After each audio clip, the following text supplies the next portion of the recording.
from Van Halen to Management, kind of the same thing as the Robert Plant story and Jimmy Page. And, you know, they always take us on the road. And it was funny because I actually didn't want to go on the road with them. We were doing a tour with Sponge. There's been a couple others clear from Boston, Spongers from Detroit, and we were killing it. We were in these clubs and it was sweaty and, you know, it was like, you know, 1,500, 2,000 kids every night. It was just like where we're supposed to be. Like that's what we were meant to be doing. And we got this call to come off that tour and take the Van Halen thing. And remember, I was like, nah, I'm not doing that. And then they got a call from my management. I was like, yeah, I think you need to do this. Like, it's pretty serious about you guys doing this. So we got strong-armed into doing the Van Halen thing, but it ended up being fun. Well, fun and like stressful. Like I actually, one of the first concerts I ever saw was Van Halen in 1984 with David Lee. The tour we were doing, what we were asked to do was with Sammy, and I dug some of that stuff as well. But Sammy's a different kind of dude, and so you know that our first record in V was pretty heavy, pretty dark.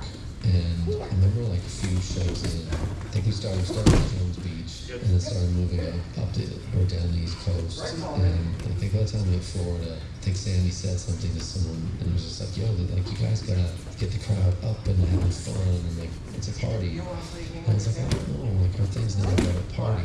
Like our music's really not about a party, we're just not about that.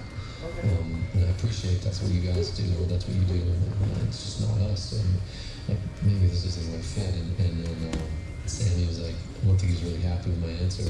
And then after the show, we heard that we were kicked off the tour, and we'd already made really good friends with Eddie and Alice at that point, and we were hanging out with them all, you know, all the time. And I guess Sammy just kind of did it, and then Eddie or Alex found it was like, what do you mean we're not kicking those guys off? We love those guys. And so it became a thing that we were kicked off, and then we're not kicked off.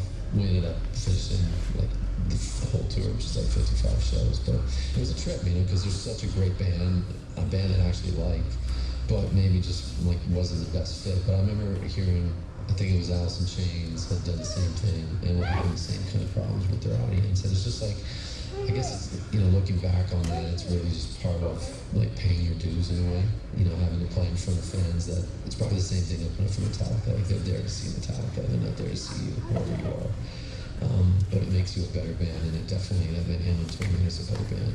Yeah, so the good thing about the Van Halen tour was that we were like our first real tour bus, so we had lounge in the back, and then we had a lounge in the front, so we had like, we definitely have like some interesting taste. So I remember, you know, like we'd have Bjork rocking in the back, and a scene back there, and then like Quicksand happened in the front lounge. So you definitely could jump between lounges and get your fix no matter what was going on every night. There was something really interesting about Bjork that like caught all of our attention at that point. And that song Army of Me like sticks out, opening the back of those doors and just blasting and people having some fun and drinking and stuff. So it'd be great to hear Army of Me.